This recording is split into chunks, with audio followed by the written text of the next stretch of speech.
The wind rattled the kitchen windows, and she didn't want to be alone downstairs anymore.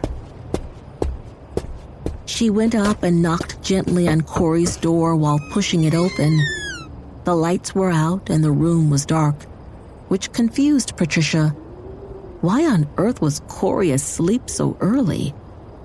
The hall light spilled across Corey's bed. It was empty. Corey? Mom? Corey spoke from the shadows by her closet. There's someone on the roof. Cold water flooded Patricia's veins. She stepped out of the hall light and into Corey's bedroom, standing to one side of the door. Where?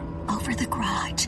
The two of them stood like that for a long moment, until Patricia realized she was the only adult in the house, which meant she had to do something. She forced her legs to carry her to the window. Don't let him see you. Patricia made herself stand right in front of the window, expecting to see the dark shape of a man outlined against the night sky, but she only saw the sharp black line of the roof's edge with thrashing bamboo behind it. I saw him. Oh, I promise. He's not there now. She walked to the door and flipped on the overhead light. They both stood dazzled while their eyes adjusted. The first thing she saw was a half-empty bowl of old cereal on the windowsill, the milk and cornflakes dried into concrete. She'd asked Corey not to leave food in her room, but her daughter looked scared and vulnerable, and Patricia decided not to say anything.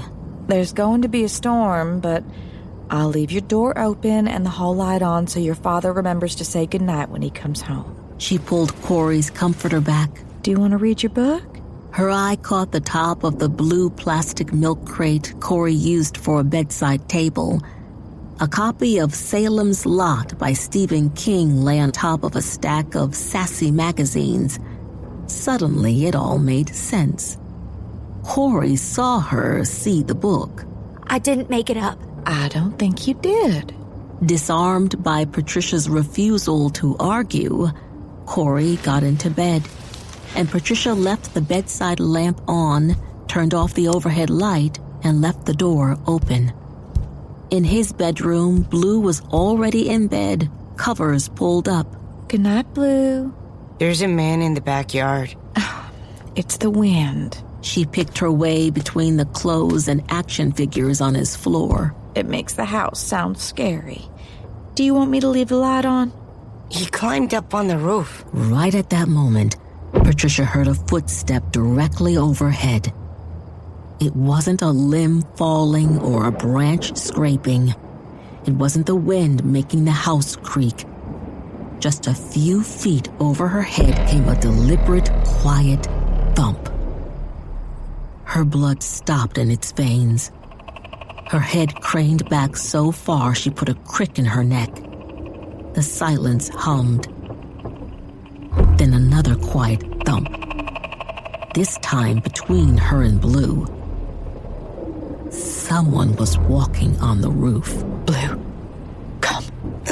He flew out of bed and grabbed her around the waist. She walked them in a straight line, stepping on his books and action figures. Plastic men snapped beneath their feet as they rushed to his bedroom door. Corey, come on.